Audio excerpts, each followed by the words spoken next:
Ya, halo guys. Jadi di sini aku bakalan sedikit nyeritain yaitu iPhone XR atau iPhone XR aja lah ya bilangnya. Nah, di sini tuh dimulai dari harganya, dimana waktu aku beli di bulan 6 tahun 2022 itu dengan harga 3.800.000 atau 3.900.000 itu udah dapat yang storage 64 GB dengan ya waktu kemarin itu sinyalnya masih aman-aman aja, belum ada di blok image seperti sekarang ini yang udah parah banget. Nah, jadi waktu pas sekarang ini aku agak kaget melihat dari harganya, dimana kalau aku cek di Tokopedia atau dari Shopee itu harganya sekarang 3.900.000 atau 4 juta, itu dengan keterangan yaitu WiFi only. Dimana WiFi only itu ya cuma bisa WiFi aja, berarti emailnya keblokir. Ada juga yang bisa katanya cuma kartu Tri doang, ada yang bisa juga smartphone doang ya, jadi banyak yang begitu. Sekarang ini aku pribadi merekomendasikan kalian kalau ingin beli iPhone itu mending sekarang yang resmi aja, yang iBox atau Digimap ya. Jadi yang resmi aja deh karena rawan banget. Nah, jadi di sini tuh sebenarnya iPhone XR aku tuh udah aku jual, dimana laku 4.100.000 karena memang iPhone aku sendiri tuh masih bisa internetan ya, maksudnya masih bisa semua kartu, jadi nggak diblokir ya, atau belum diblokir ya, karena beberapa kali aku update iOS itu masih aman-aman aja sampai sekarang ini dia iOS 16.1.1. Bicara tentang Veforma, di mana Veforma handphone ini tuh untuk pemakaian daily tuh enak banget ya, untuk pemakaian daily hari-hari enak banget karena handphonenya kecil, terus juga nggak terlalu kegedean kayak handphone Android sekarang. Terus untuk bermain game aku rasa kayak game Mobile Legends, Free Fire atau game PUBG masih enak banget kalau kita nggak butuh-butuh banget 120 fps, kalau kita nggak butuh-butuh banget settingan ultra atau apa, masih enak banget ya kalau kita set sedang atau rendah. Karena kalau kita set ultra itu sebenarnya masih lancar, cuma agak panas saja coy. Jadi banyak yang bilang atau banyak yang nyaranin kalau main game, kalau pengen rata kanan atau apa pakai iPhone itu mending pakai fan cooler ya. Nah, menurut aku pribadi sih kalau main game di handphone ini tuh terus juga dia lebih cepat panas, terus juga baterainya boros guys. Sebenarnya untuk iPhone aku yang aku pakai ini baterai health-nya kan 88. Itu sebenarnya masih normal ya untuk ketahanan baterainya. Tapi kalau dibandingin dengan handphone Android sekarang yang dengan harga yang mirip-mirip seperti iPhone ini, itu bisa dapat Poco F3 atau Poco F4 yang bahkan jauh lebih enak, lebih update lah ya. Tapi tahu sendiri namanya Android ya, lebih update, dimana udah 120 fps, terus ngecharge-nya juga jauh lebih cepat, baterainya juga ketahanannya jauh lebih lama dibanding iPhone XR ini ya. Di Android harga segitu udah dapat lumayan banyak tuh, tapi ya memang tidak dengan iOS-nya. iOS-nya iPhone itu memang ya enak banget lah. Jarang banget bug software atau jarang banget yang kayak macam nge-lag atau apa gitu. Pakai social media daily tuh enak banget ya. Jadi buat kalian yang suka pakai Instagram, Facebook segala macam gitu ya, suka yang daily ya, itu dipakai handphone ini, iPhone ini bagus banget ya. iPhone XR masih oke banget. Untuk kualitas kamera bisa kalian lihat di sini tuh masih oke, masih mantap banget untuk kualitas kamera iPhone. Dimana walaupun handphonenya itu udah setua ini, tapi kualitas kameranya masih oke banget, nggak kalah jauh dengan handphone Android yang sekarang. Bro, jadi aman bro ya?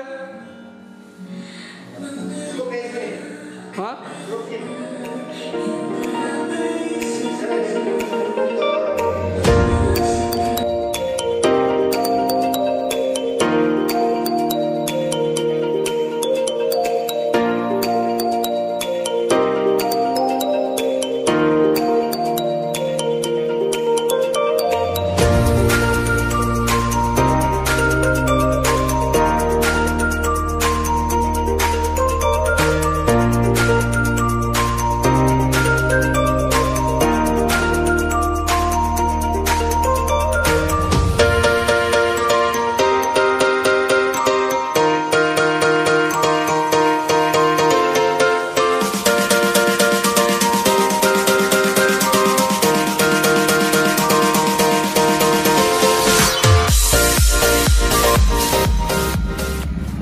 Ini video dari iPhone XR dengan settingan HD 60 fps.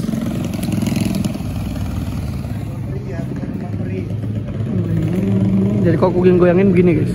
Ini aku goyang-goyangin. Ini ya. Nah ini settingan di 4K atau 4K di 60 fps juga ya. Ini aku lagi di rooftop atas rumah guys. Nah tuh, aku coba lari pelan-pelan dan ya dia masih goyang untuk hasil videonya. Tapi untuk harga handphone segini atau tahun berapa handphone ini tuh masih keren banget sih, gila.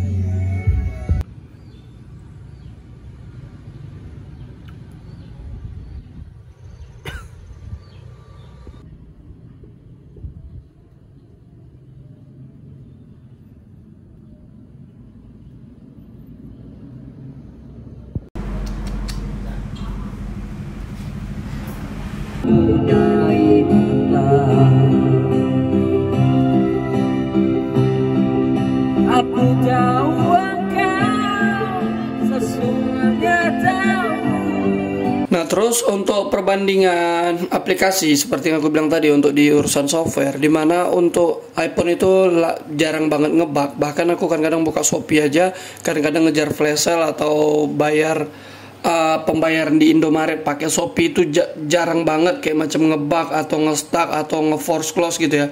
Jarang banget, enak banget kalau di iPhone. Nah akhir-akhir ini aku udah nyoba main game Mobile Legend. Di akhir video kemarin itu sinyalnya sering banget jumping atau pingnya tiba-tiba naik tiba-tiba turun ya.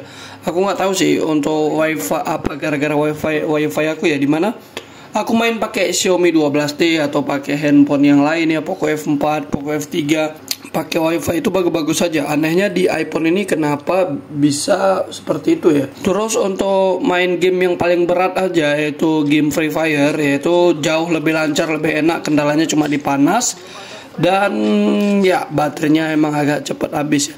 Terus di sini tuh aku setting di mid aja ya biar dapat 60 fps. Karena kalau aku setting agak rata kanan ya nggak nge-frame drop sih, cuma ya lumayan panas coy. Nah menurut aku sendiri untuk handphone aku ini yang seri 64GB ini menurut aku udah nggak cocok banget untuk kalian yang pengen beli sekarang. Minimal 128GB lah, soalnya sekarang game tuh udah gede-gede banget. Mobile Legend Genshin Impact itu udah gede-gede banget ya. Aku install Mobile Legend sama Genshin Impact aja itu sisanya sekitar 23 gigaan lagi mungkin ya, atau 20 gigaan lagi ya. Itu cuma itu doang. Padahal WhatsApp sama yang lain-lain aku nggak begitu sering pakai di handphone ini. Nah jadi buat yang kalian nanya, bang jadi masih rekomendasi nggak beli handphone iPhone XR? Nah untuk aku sendiri sih, kalau kalian makainya itu untuk secara daily ya, secara untuk sosial media dan lain-lain, nggak begitu butuh, nggak begitu banget ke game ya. Jadi ke game tuh kayak macam 20-30% aja, 70%-nya pakai daily. Itu aku masih oke banget ya. Bahkan aku ngetik-ngetiknya pun lebih enak di handphone iPhone ini. Nggak tahu kenapa, jarang banget gitu kayak macam typo ya. Nah tapi untuk kalau kalian ngefokus nge-game atau yang lain, aku saranin mending beli handphone Android aja yang harga sekitaran segini. Karena ya tahu sendiri panas, terus baterainya juga agak boros. Kalau baterainya agak boros, aku yakin kalian pasti mainnya sambil ngecas. Kalau kalian mainnya sambil ngecas, itu bisa buat baterai health menurun dan ya kualitas baterai kalian jadi cepat hancur ya. Buat kalian yang pengen beli, yaitu mending beli yang iBox aja ya, jangan yang Exinter, karena Exinter rawan banget, apalagi Exinter di Indonesia ya. Rawan banget kayak macam dibongkar-bongkar, diganti-ganti gitu ya. Karena dulu aku pernah beli iPhone 11, kemarin itu layarnya agak aneh. Setiap dia handphonenya panas, layarnya tuh kan kadang suka touch delay. Bukan touch delay sih, kayak macam disentuh nggak mau gitu ya. Jadi disentuh 3 atau 4 kali baru dia kayak macam mau gitu ya. Jadi ya begitulah. Nah jadi gimana menurut kalian untuk iPhone XR ya. Jadi untuk secara desain handphone itu masih bagus banget, belakangnya masih kaca, masih cantik banget, dimana ada logo Apple-nya walaupun nggak ada boba, tapi masih manis banget kalau kalian lagi nongkrong letak di atas meja tapi diarahin ke belakang ya, atau ditunjukin backdoornya masih ada Apple. Nah jadi ya cukup sampai di sini dulu ya. Apabila ada yang kurang bisa komen aja untuk iPhone XR. Oke, thanks for watching. Jangan lupa bantu like dan subscribe. See you later. Goodbye. Dadah.